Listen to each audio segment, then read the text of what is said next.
Olá, pessoal. A gente hoje continua a nossa conversa sobre esse tema que é mais do que recorrente, não temos como fugir dele, afinal, quem quer realmente se informar é quem está ligado no país e no mundo nesse momento. Então, a gente precisa saber das informações e saber com quem? Com a comunidade científica. Por isso, hoje a gente vai conversar mais uma vez com o grupo ODS Atlas Amazonas, da Universidade Federal aqui do meu estado, que é o Amazonas. A gente vai conversar com o coordenador desse projeto. Em outras entrevistas aqui, a gente já mostrou o trabalho deles, que acompanhou não só o número de casos, mas principalmente o isolamento social na capital amazonense, depois em todos os municípios, ou grande parte, vou já conferir isso com o professor Henrique, dos municípios, acredito que mais de 40 municípios aqui do Amazonas, e esse estudo ganhou uma amplitude maior. Por isso, a gente vai fazer agora esse bate-papo com o coordenador do projeto ODS Atlas Amazonas, que é o professor Henrique Pereira. Bem-vindo, professor. Olá, Marcela, muito obrigado. É um prazer novamente poder fazer esse bate-bola, essa conversa sobre o nosso trabalho com você.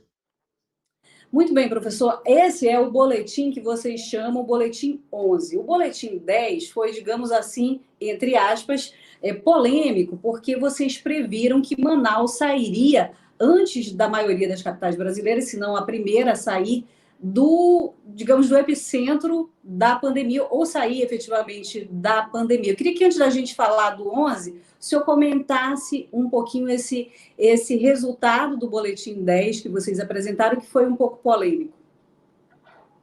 É verdade. O Boletim 10, eu concordo com você, foi o que provocou os maiores debates, porque não apenas por falar de fases tardias e finais da pandemia, no momento em que nós certamente ainda vivemos a pandemia, então isso provavelmente foi um dos fatores que levou o boletim a ser recebido assim com certa resistência, mas não apenas isso, nós também questionamos a imunidade de rebanho, que era uma hipótese que vinha ganhando bastante espaço no debate em sociedade, né?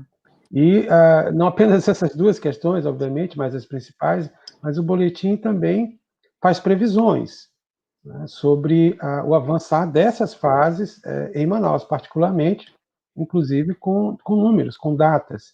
Então, por tudo isso, ele foi um boletim bastante polêmico.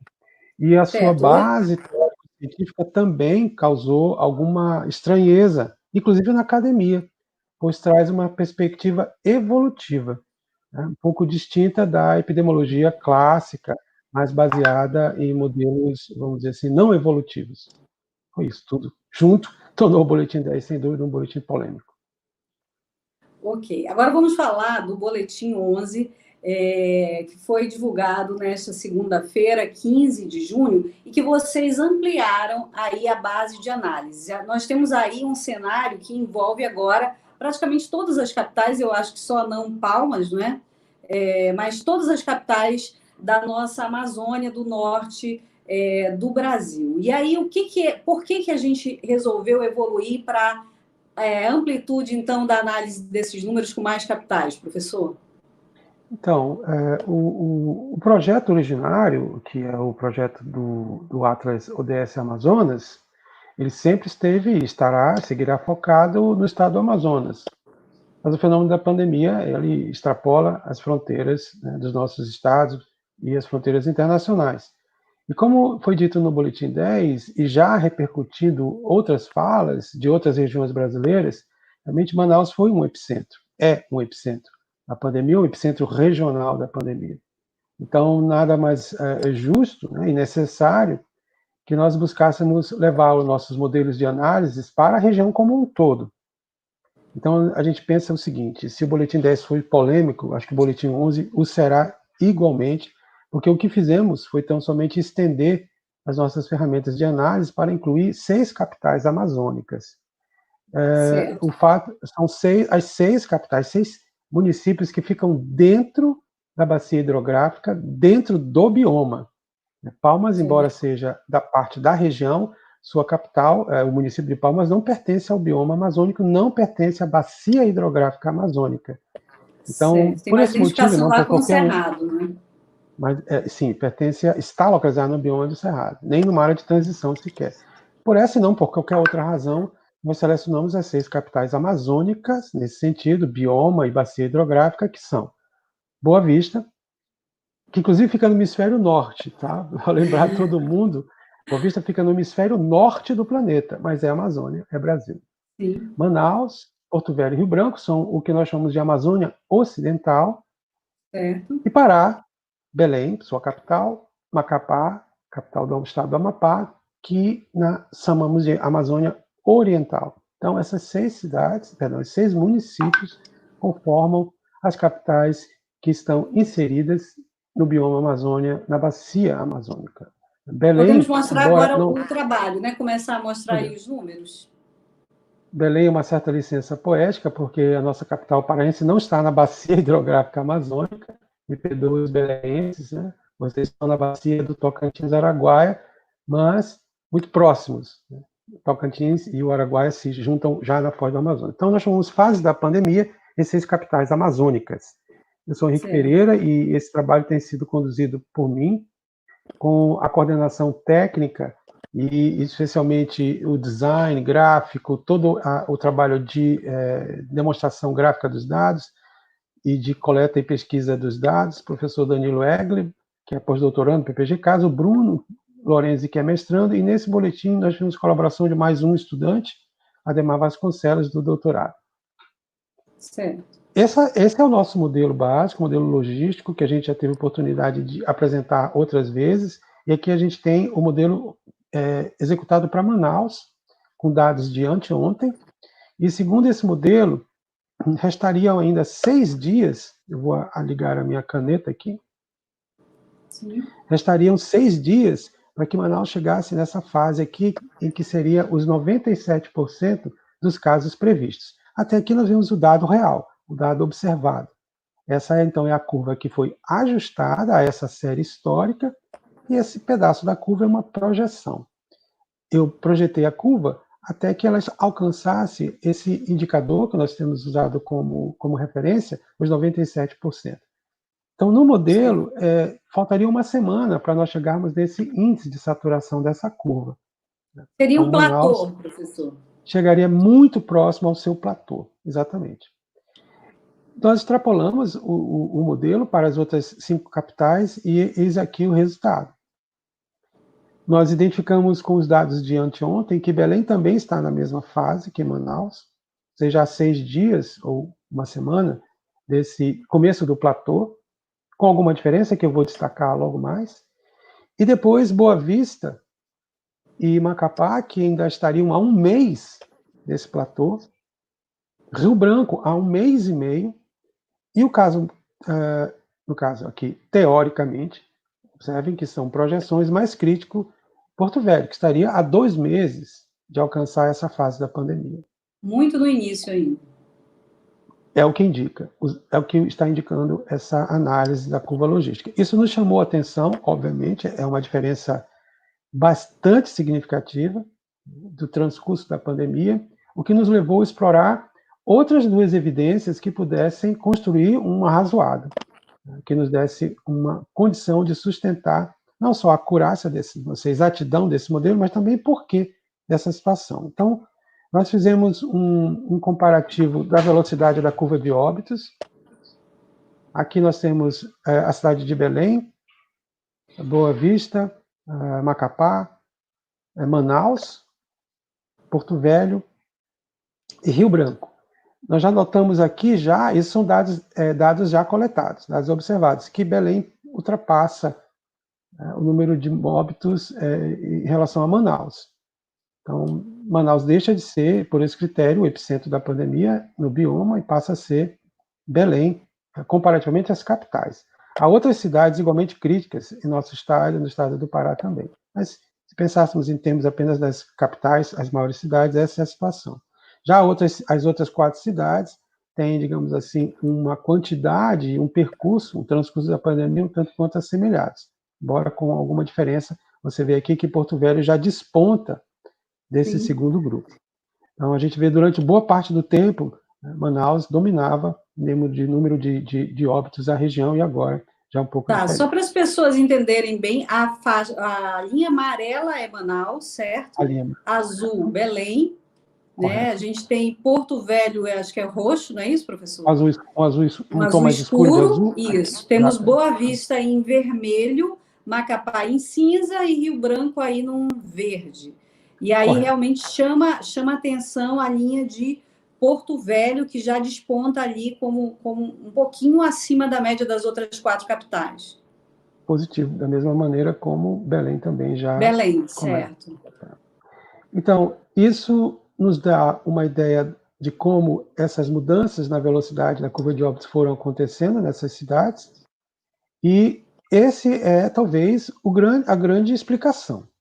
O que fizemos? Nós fomos verificar as respostas governamentais, que são os decretos que estabelecem ou retiram ou flexibilizam as medidas de isolamento, como, por exemplo, suspensão dos serviços essenciais, todas aquelas outras conjunto de medidas que visam prevenir a circulação do vírus na população. Então, eu vou colocar meus óculos, senão nem eu consigo ler o que eu escrevi aqui. Manaus é um caso, primeira cidade a registrar o caso da doença, desse conjunto de 6 capitais, e seria, por isso, então, a resposta mais tardia, porque demorou 10 dias para implementar as medidas. Os outros capitais, por exemplo, Belém teve o primeiro caso no dia 18, o isolamento começou no dia 20. E o caso interessante é que, por exemplo, Boa Vista, o isolamento aconteceu um dia antes do primeiro caso, né? Assim como também em Porto Velho. Então, foram respostas bem precoces, o que significa uma vantagem em termos de tentar tomar uma ação que possa causar o achatamento da curva. Mas o desenrolar dessas medidas também tem seu efeito. O que nos chamou a atenção é que Porto Velho é a única capital que reabriu suas atividades em abril ainda. A última semana de abril, Porto Velho já tinha um decreto, né, prevendo De a reabertura. reabertura. E que se 23 do seguiu 4. por todo o mês de maio. E você vê que no restante das capitais continuava o isolamento. Sim. Então, nós chegamos em junho e o contrário acontece. Manaus e Belém iniciam o processo de flexibilização escalonada e Porto Velho se vê obrigado, com medida do decreto estadual, né, retomar o isolamento. Porém, já com previsão de abertura essa semana.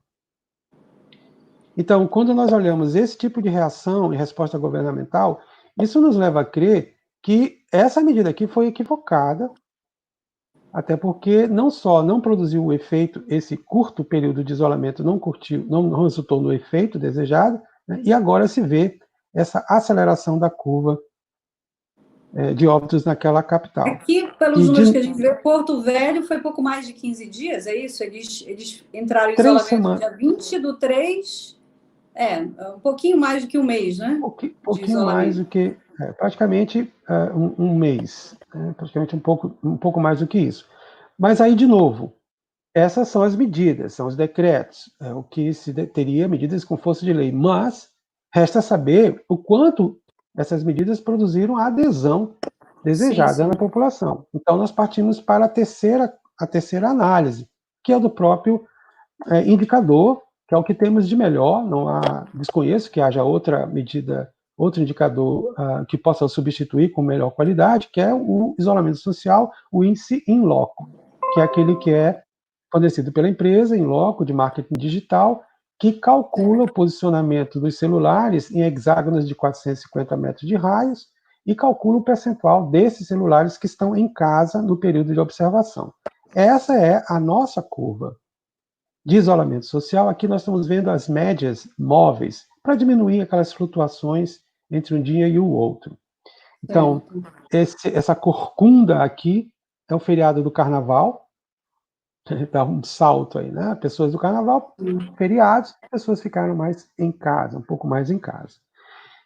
Essa subida do isolamento social é resultado, né, do alerta, da divulgação ampla, e todos ficamos cientes do registro do primeiro caso no país e na região. Essa aqui, Manaus, tem um platô de isolamento social, entre 50 e 55, durante todo o mês de abril. É um platô, eu diria, extenso, 30 dias, e desde então, um declínio relativamente suave, eu diria, se comparado com a subida, né? E mais recentemente, uma nova reação de isolamento. Então, primeira coisa que a gente tem que dizer, não é verdade que não houve isolamento. Há muitas pessoas comentando, mas eu quero dizer que não adianta você abrir a janela para ver o mundo ou dar uma voltinha de carro para concluir isso. É necessário, de fato, ter algum tipo de instrumental, né, como esse, para verificar o efeito ou não do isolamento numa cidade. Aqui nós vamos ver a curva da próxima cidade, que é Belém. E aí a gente vê aqui já uma diferença. Belém teve um isolamento menor que Manaus, em abril, mas, né, de modo tardio, ou seja, depois de Manaus, um platô de isolamento um pouco mais curto aqui na primeira quinzena de maio. Porém, E lá foi lockdown mesmo, não é isso, professor? Belém teve foi um período de lockdown, mas assim que suspensa essas medidas, Belém entrou numa curva descendente de isolamento e hoje tem um isolamento menor do que o de Menor que o Manaus. de Manaus. Qual é a média das duas capitais hoje? Hoje nós estamos nessa faixa, Marcela, que está entre 40 e 45. Nós estamos abaixo de 43. Né? Belém abaixo de 42, Manaus em torno de 43. Mas, se tivéssemos voltado ao que éramos antes, estaríamos aqui, na faixa de 27 a 32. Então, nós não estamos ainda com a mesma intensidade de exposição social que existe na cidade normalmente. Muitas pessoas ainda conseguem voluntariamente ficar em casa. Ficar em casa, ou seja, aumentar o isolamento e, consequentemente, seu distanciamento social. Mérito das pessoas, mérito dos cidadãos dessas cidades. Sim. Aqui está a curva de Macapá. Macapá chegou a ter um pico de isolamento, mas foi um isolamento efêmero. Logo em seguida cai. Macapá sofre problemas muito graves, porque inclusive a Justiça Estadual cassou o decreto municipal que previa a restrição das atividades não essenciais. A Prefeitura de Macapá teve que recorrer ao Supremo Tribunal, né, para conseguir reverter a decisão da Justiça. Quer dizer, o Poder Judiciário não tem sido um poder companheiro. Não é a população, talvez do vírus. Com todo respeito. Aqui nós temos a curva de Porto Velho, que nós vamos observar é uma das cidades com menores taxas de isolamento durante todo o período. E aqui a gente tem agora, eu já vou explicar isso, essa é a resposta de Porto Velho ao decreto estadual. Porto Velho talvez tenha percebido, né, a situação crítica que se encontra e a população começa a reagir. Ainda é pouco essa reação, né, de novamente ter um isolamento social naquela cidade. Aqui está Macapá. E Boa Vista é um caso bem curioso. Toda a série histórica, pré-pandemia, pandemia, Boa Vista é uma cidade que tem um menor índice de isolamento social. Talvez seja uma característica da população. Sim. Mas você vê que, quando não estamos na pandemia, o pulso é idêntico nas cidades. O que muda é o processo da pandemia. Boa Vista tem a mesma arritmia, né, mesmo ritmo que Porto Velho, mas é uma cidade com menos isolamento social. Porém, como vimos já, não é uma cidade que esteja em fase tão precoce da pandemia. Ela já avançou, estaria há um mês, assim como Macapá, de alcançar uma fase mais avançada da pandemia. Bom, nossas conclusões são, então, que Manaus e Belém são as capitais em fase mais avançada da pandemia, considerando-se o padrão de crescimento da curva de óbitos, não qualquer outra, essa é a única referência que estamos utilizando para falar sobre isso.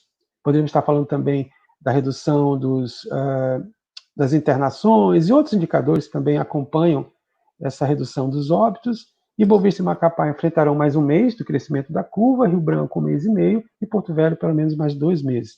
Isso tudo, se o nosso modelo, que tem se comportado de maneira bastante sólida para Manaus, também possa ser extrapolado para descrever o comportamento de outras capitais. Esse fenômeno não pode ser atribuído ao comportamento do isolamento social, que por sua vez, pode ser, que por sua vez é uma resposta às medidas governamentais de tentativa de controle preventivo da pandemia. Sim. E assim, a última conclusão desse estudo, quando o modelo, se está correto, ele prevê esse platô, como você observou, nós calculamos então a taxa de mortalidade final. E tudo indica que Belém poderá alcançar a mais alta taxa de mortalidade por Covid-19 nesse grupo de 6 capitais. Essas Agora, são as principais... Pois não. Não, pode concluir, professor. Então, essas são as nossas conclusões. Eu, antes de passar para você, queria já, só como é nosso dever, agradecer Sim, aos claro. apoiadores desse projeto, que é o Tribunal de Contas do Estado do Amazonas, que não apenas apoia o projeto, mas também é uma das nossas fontes de dados do Atlas ODS, e a CAPES, do Ministério da Educação, que é a agência que financia a bolsa de estudos dos nossos pós-graduandos. Então, eu vou encerrar nossa Professor, eu apresentação. queria que o senhor me respondesse, em cima desses números, como é que o senhor avalia realmente, o senhor falou muito da bacia amazônica, da nossa região, e comportamentos semelhantes, o que vai diferenciar realmente uma volta ou não uma volta, uma saída desse período de pandemia para essas capitais amazônicas, mediante num contraponto aí com essas medidas governamentais. Eu pergunto isso porque, por exemplo, a gente teve reaberturas semelhantes em Manaus e Belém, que são sempre cidades que são comparadas pelo seu tamanho, número de habitantes, enfim.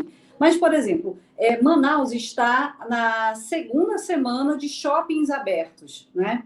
Enquanto que Belém vai para a primeira semana de shoppings abertos. Então, são alguns detalhes que parecem fazer muita diferença. Eu queria que o senhor comentasse em relação a isso. Então, os decretos, eles são diferentes em cada cidade, os ritmos podem ser um tanto diferentes, e você tem toda a razão. Alguns detalhes podem significar uma aceleração da exposição social, ou seja, pode colocar mais pessoas, pode incentivar a mais pessoas estarem fora dos seus domicílios, né, e passarem até despercebidos. O outro problema é sempre o quanto a população irá aderir às medidas, como, por exemplo, aquelas que impõem um distanciamento entre as pessoas, o uso da máscara. Então, o governo não pode imaginar que terá o controle sobre esse comportamento, que Mas o primeiro passo tem que vir do Estado, vir do poder público. Então, tem que vir do poder público, existem mecanismos de controle, esses são os comandos, o governo comanda, mas também as medidas de controle, que vêm da fiscalização e das sanções, por quem desrespeita as determinações. Mas o que a gente tem contado, principalmente, Marcela, o que os dados de isolamento mostram, é o próprio senso comum. Cada um de nós julgando essa situação com a informação que recebemos. Então, eu acho que muito mais do que a medida em si, é a comunicação que tem feito o seu papel. Né? Comunicar à sociedade dos riscos e das situações tem dado os elementos que cada um de nós, nossas famílias, nossas empresas, né, os gestores públicos e privados, tomam para decidir sobre como deve ser o comportamento. As medidas governamentais são um sinal, são um comando, mas é a comunicação e a possibilidade de uma democratização dessa informação que tem dado a chance às sociedades locais de tomarem as suas decisões, e os dados indicam isso. Muito bem. A harmonia entre os poderes também é muito importante. Vemos o caso de Macapá. A crise entre o governo do Estado e o Poder Judiciário resultou numa sociedade confusa, sem a reação. Então, eu não quero usar a expressão rebanho, porque nós não somos um gado, pelo menos a maioria de nós. Mas, sim, nós temos um comportamento que é o comportamento social. Nós somos, sim, um conjunto. E nosso comportamento individual é um reflexo do comportamento da sociedade. Muito bem. O senhor falou em democratização de informação, que é um tema recorrente durante toda essa pandemia para nós, jornalistas e cientistas, de uma maneira geral. E ontem eu estava assistindo uma entrevista justamente que falava do Emicida em relação à questão social e dos abismos sociais no Brasil que foram determinantes para essa questão do isolamento. Então, ele se referia, ele é um rapper, né, paulista, e líder de comunidades negras, enfim, e ele falava que é muito complicado você determinar isolamento ou distanciamento social numa casa de 2 cômodos onde vivem 15 pessoas.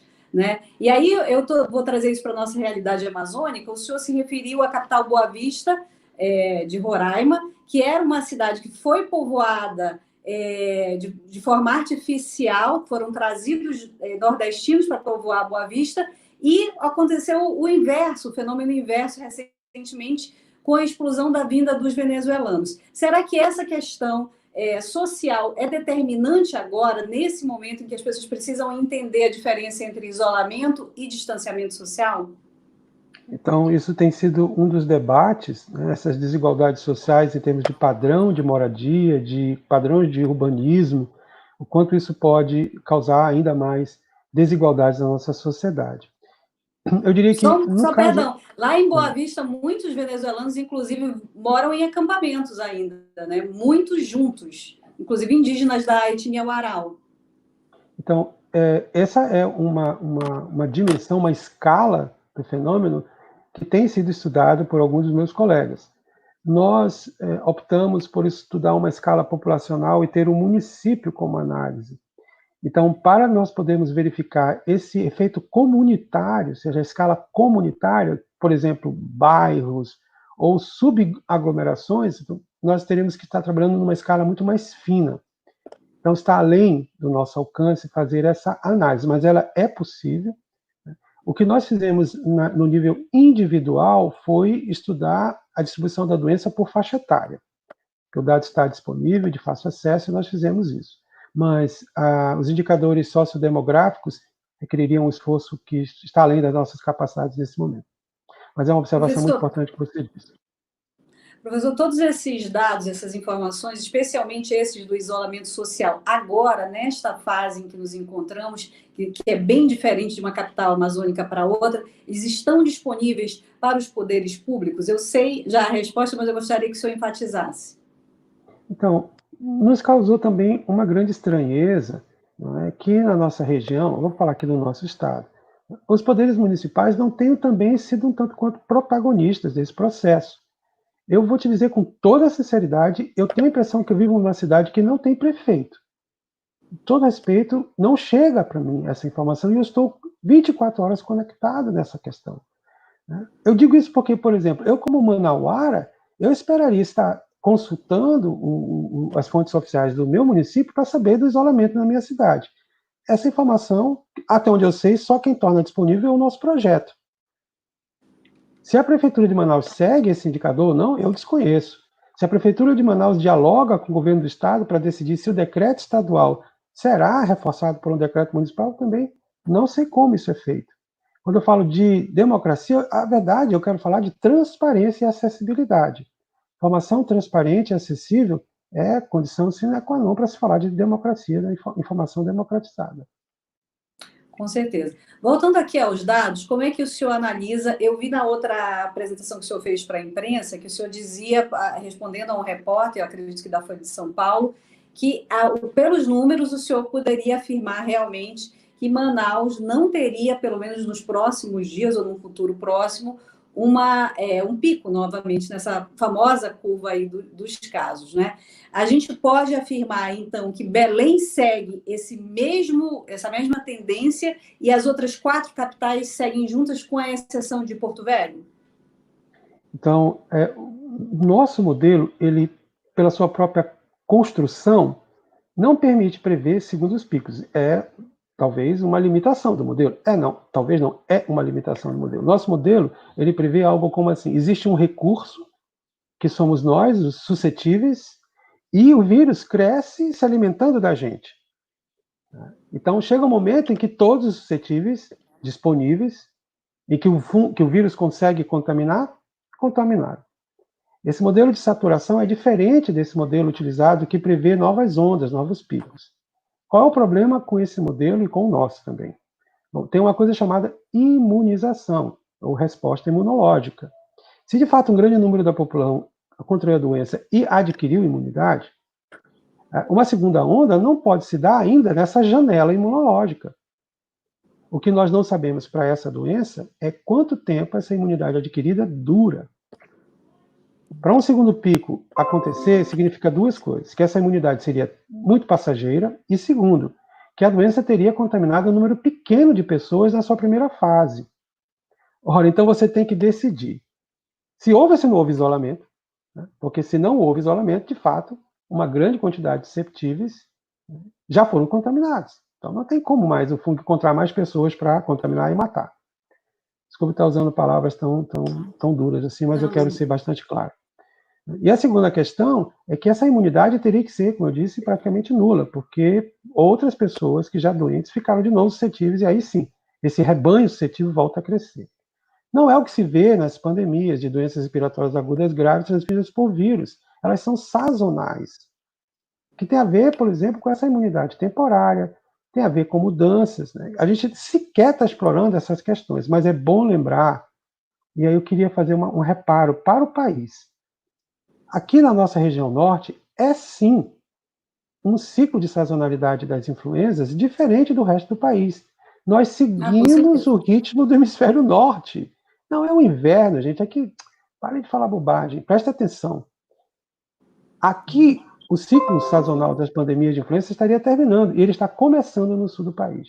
Isso também tem que ser levado em conta, né? E o fato de Manaus ter tido um pico de mortes, sepultamentos, muito grande em abril, que até, inclusive, antecipa os dados da própria Covid, segundo a FVS. Então, tem muita coisa mal explicada. Mas também não dá para dizer que o governo está escondendo cadáveres.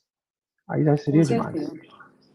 Então, só para a gente tentar concluir aqui, eu queria que o senhor explicasse um pouquinho sobre a teoria da ecologia que o senhor usou em todo o trabalho, né? Foram 11 boletins, e da questão do vírus virulento e do vírus menos virulento, que o senhor chamou de vírus esperto. O que seria esse vírus esperto? Ele é esperto para ele ou esperto para nós? Bom, essa tem sido mais uma das batalhas do Atlas, não é? Criar um espaço para outras explicações possíveis, nesse momento de incertezas. A grande novidade é o interesse do público em geral por essas questões teóricas, acadêmicas, e a outra novidade é a academia estar fazendo esse debate em público. Então, são dois movimentos totalmente inéditos no nosso país. Saindo, né, dos muros. E muita gente não estava acostumada. Eu espero que venha para ficar. Eu gostaria muito da sociedade brasileira estar discutindo temas com essa profundidade, né, o que leva todos nós a valorizar e dar importância a uma educação científica. Nós temos uma sociedade brasileira para o progresso da ciência, que a sua grande missão é promover a educação científica no nosso país. Bom, a teoria que nós fomos buscar para oferecer uma explicação alternativa à imunidade de rebanho, ao esgotamento de suscetíveis, foi a da evolução, que é uma teoria bem antiga, né, do Charles Darwin, né, do século XIX, claro, trazida para a modernidade, que é aqui com a ciência da genética. Nós dissemos o seguinte: quando uma população virgem, ou seja, uma população que nunca antes foi infectada por uma doença, por um patógeno, entra em contato com ele, o que chega até nós não é um vírus idêntico, ele não chega só uma vez, né? Podem ter tido várias semeaduras de doenças, da doença aqui em Manaus. Quero lembrar que Manaus recebe 300 mil passageiros do Eduardo Gomes por mês, vindo de todos os lugares. Nós podemos ter recebido pessoas contaminadas de vários lugares, não sabíamos. Então, esse vírus, quando ele se multiplica aos milhões, em pouco tempo, em poucos dias, cada cópia que o vírus faz pode produzir um erro de cópia. 99% desses erros são letais, ou seja, não fazem com que a cópia não vá para frente. Os cientistas já sabem que tem pelo menos 21 tipos, parentes ou variações do coronavírus. Porque quando se faz o diagnóstico da doença com sequenciamento genético, essa informação é guardada no Central Mundial de Informações Genéticas. Os cientistas vão lá, pegam todas essas informações e comparam. Então, eles já sabem. A pergunta é, essas variações pequenas no código genético do vírus, que é um vírus que tem como código genético o RNA, se ela produz cepas, ou seja, tipos, subtipos mais ou menos virulentos. E aí eu entrei com uma outra teoria, que é a da ecologia, dizendo o seguinte: vírus que têm uma alta virulência, ou seja, que provocam a morte dos seus hospedeiros, têm uma vantagem no início, né, de se espalharem, porque são muito agressivos, né, contaminam, colonizam os tecidos e causam a morte. Mas, com o tempo, eles acabam ficando menos frequentes do que os vírus que igualmente causam a doença, mas não produzem sintomas e não matam o seu hospedeiro. Porque um hospedeiro morto é um hospedeiro que não transmite mais o vírus. É uma questão aparentemente simples, mas isso produz um resultado evolutivo. Sim. Não é necessário que existam novas mutações. O que meus colegas, a maioria não entendeu o que eu quis dizer, porque esqueceram da aula de evolução lá no curso de genética. Basta que haja seleção de uma variabilidade que já exista na população. Da mesma maneira, nós também não somos iguais uns aos outros. Cada um de nós terá uma reação diferente, dependendo do nosso sistema imunológico. Por exemplo, os cientistas já sabem que tipo O produz uma resposta imunológica diferente. As pessoas com esse tipo de sangue têm uma resposta imunológica melhor, ou seja, eles não adoecem ou têm sintomas mais leves. Então, qualquer modelo que despreze que são duas espécies e dois complexos sistemas, o nosso e do vírus, evoluindo juntos, corre o risco de oferecer modelos muito simplistas e fadados a mais erros do que modelos um pouco mais robustos e realistas. É isso. Muito bem. Professor, eu agradeço aqui mais uma vez a nossa conversa, sempre muito esclarecedora, muito de fácil compreensão, né, para que a gente possa realmente entender, como o senhor falou, o trabalho científico cada vez mais e que ele literalmente hoje faz parte da nossa vida. Muito obrigada, e eu queria saber se o Atlas vai ter, então, um boletim 12. Nós estamos numa expectativa de receber mais algumas colaborações dos nossos colegas, que têm tido de uma enorme generosidade de trazer os seus estudos para compor as publicações do Atlas, e por causa dessas colaborações que estão por vir, a gente acredita que pelo menos mais uma edição deverá ter que ser apresentada ao público, para inclusive dar o espaço a esses nossos colaboradores que já têm o nosso compromisso. Muito obrigada. Então, esse foi o professor Henrique Pereira, coordenador do projeto ODS Atlas Amazonas, que trouxe aí os números agora das capitais da bacia amazônica, principalmente os números de isolamento e a saída ou não saída dessas capitais aí do pico das suas pandemias, de acordo com as suas realidades. Eu espero que tenha sido bastante esclarecedor para você, porque para mim foi bastante. Até a próxima.